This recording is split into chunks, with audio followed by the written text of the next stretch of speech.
Sir అసల ఎలాంటి వ్యక్తులతో కలిస్తే హెచ్ఐవి వస్తుంది సార్? హెచ్ఐవి ఎలాంటి వ్యక్తులతో కలిస్తే వస్తుంది అనే కంటే ముందు మీరు తెలుసుకోవాల్సిందేంటంటే, హెచ్ఐవి ఎలా వస్తుందని.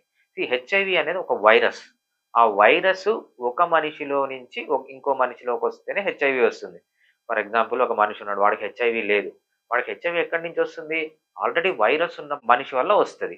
సో, ఫర్ ఎగ్జాంపుల్ ఒక వైరస్ ఉన్న మనిషిలో హెచ్ఐవి ఎక్కడెక్కడ ఉంటుంది? హెచ్ఐవి అనేది ఫస్ట్ ఉండేది బ్లడ్‌లో. ఒక మనిషికి హెచ్ఐవి ఉందంటే ఆ వైరస్ అనేది ఆ మనిషి యొక్క బ్లడ్‌లో ఉంటుంది.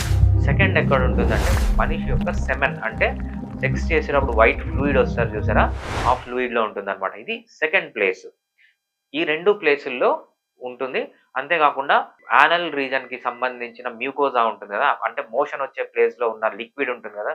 బాగా వెట్‌గా ఉంటుంది కదా! ఆ లిక్విడ్‌లో గూడా మనకు హెచ్ఐవి అనేది ఉంటుందనమాట. ఇది మెన్‌లో. విమెన్‌లో ఎక్కడుంటుందంటే బ్రెస్ట్ మిల్క్‌లో ఉంటుంది. అంటే విమెన్ గన హెచ్ఐవి ఉండి తన పిల్లలకి గన పాలిస్తే, ఆ పాలు ద్వారా హెచ్ఐవి అనేది పిల్లలకెళ్తుంది. బ్రెస్ట్ మిల్క్‌లో ఉంటుందనమాట. అంతేకాకుండా విమెన్ యొక్క యానల్ కెనాల్ అంటే మోషన్ వచ్చే ప్లేస్‌లో మనకు కొంచెం జిగురు లాంటి పదార్థం ఉంటుంది. అది అక్కడుంటుంది.